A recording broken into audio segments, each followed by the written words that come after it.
Mga master, sa episode na ito ay pag-usapan po natin yung isang bahagi ng DepEd Order number 5 Series of 2024. No, ito pong tungkol sa payment ng teaching overload para po ito sa mga public school teachers. So sa episode na ito, tungkol po tayo sa overload mga master. So magkakaroon po ng sinasabing teaching overload provided na mayroon pong excess doon sa 6 hours in a day no na teaching load ang isa pong guro. Hours rendered as actual classroom teaching in excess of the prescribed 6 hours. No, yun po yung to be counted as overload. No, so the number of minutes accumulated on a weekly basis shall be converted into hours for the computation of appropriate teaching overload pay. So, kung hindi po lalagpas sa 6 hours, no, kung 6 hours lang talaga yung teaching load mo in a day, so hindi po siya counted.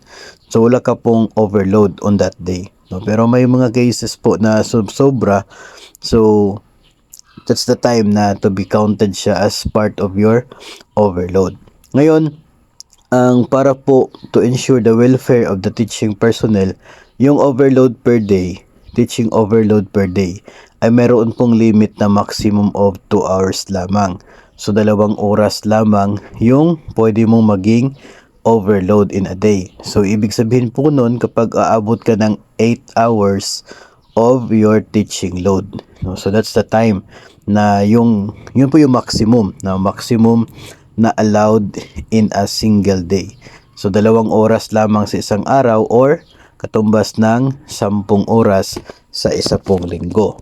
Number 3 mga master, as a general rule, only teachers in schools with teacher shortage based on the enhanced planning parameters are eligible for teaching overload pay. So, sa unang bahagi po niyan, sinasabi na dapat unang-una, number 1 criteria, dapat yung inyo pong paaralan ay mayroon pong o tinatawag po na mayroon kayong teacher shortage. So, kulang dapat yung mga teachers sa paaralan ninyo bago maging eligible ang sino man na makatanggap ng overload pay. Kasi yung point po dito, bakit yung isang teacher ay nagkakaroon ng overload sa kanya pong pagtuturo or tinuturuan kung hindi naman shortage yung number of teachers. Kung sakto lang naman yung teachers ninyo base po sa parameters ng planning department o kaya ay kung sobra-sobra excess po yung teachers ninyo. So there's no point na yung isang guro magiging overload siya sa kanyang tinuturuan kung excess naman yung number of teachers available sa paaralan po ninyo. So yun po yung ibig sabihin sa unang part na number 3. Pero however daw, tasks requiring actual classroom teaching duties, whether in person, distance, or blended, including relieving duties for other teachers, which are beyond the normal teaching hours, are affecting vacant periods, shall also be considered teaching overload, provided it satisfies the conditions doon po sa number 1 and number 2. No? So, ito po yung kanyang sinasabi dito, kapag ito pong other functions no, na nagre-require ng teaching duties, classroom teaching duties ng isa pong guro, kahit yung umabsent yung isa mong kasama, ikaw po yung naging tig-relieve no, ng kanya pong duty. Instead na vacant mo sana pero dandoon ka sa kanyang klase, ikaw po yung nagturo kasi absent siya. So, ang mangyayari niyan, instead na 6 hours lamang yung teaching load mo dahil absent yung isang guro, nagrelibo ka sa kanyang isang klase, 1 oras, so meron kang 1 oras na overload for that day. No, so naiipon po yun in a week and yun po yung magiging basis for the overload payment. Dito po sa number 4 mga master, all teachers shall render the prescribed number of actual classroom teaching hours before they may be assigned a teaching overload. So yung po yung sabi natin kanina, dapat lahat ng mga teachers sa paaralan ninyo mayroon na munang tig-6 na oras na teaching load bago ang sino man sa inyo ay pwedeng mabigyan ng isa pong teaching overload.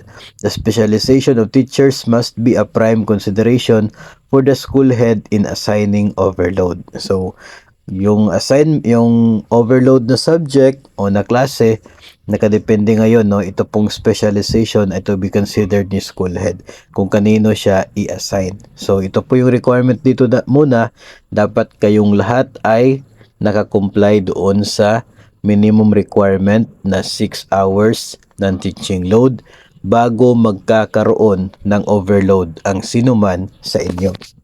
And number 5, ang mga local school board or LSB paid na mga guro, sila po ay hindi eligible para makatanggap ng teaching overload pay.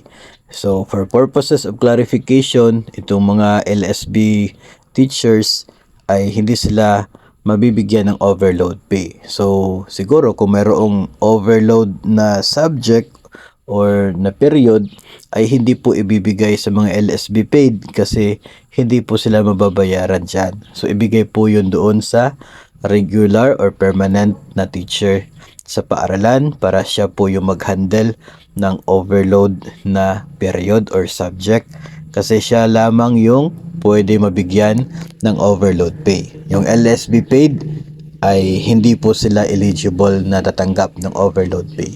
So, yun po yung mga basic conditions dito po sa overload na sinasabi ng DepEd, no? So, titingnan lagi natin diyan na dapat lahat kayo complied yung 6 hours bago magkakaroon ng isa man sa inyo na naging nagkaroon ng overload sa kanya pong subject.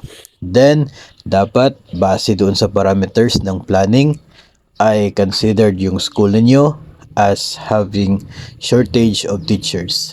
Kapag excess yung teachers sa inyong school, better na makipag-ugnayan po sa inyo pong mga admin officer kaya ay sa planning officer kasi mayroon silang ideya kung yung mga paaralan ba ninyo ay excess o kaya ay short na mga teachers. So kung excess na yung teachers sa inyo, so siguro huwag na tayo mag-expect na magkakaroon pa ng overload pay. Maliban na lamang doon sa mga nabanggit kanina, no, doon sa however sa number 3, yung mga teaching activities na kinakailangan, no, beyond office hours, yun ay pwede po yun. Pero that would be subject to doon po sa process ng claim o process ng pag-avail. No, nandito pa rin po yun sa DepEd Order number 5. So siguro pag-usapan po natin yan sa susunod na mga episodes. Ang sa ngayon po ay doon tayo sa basic requirement ng mga magiging eligible para sa teaching overload pay.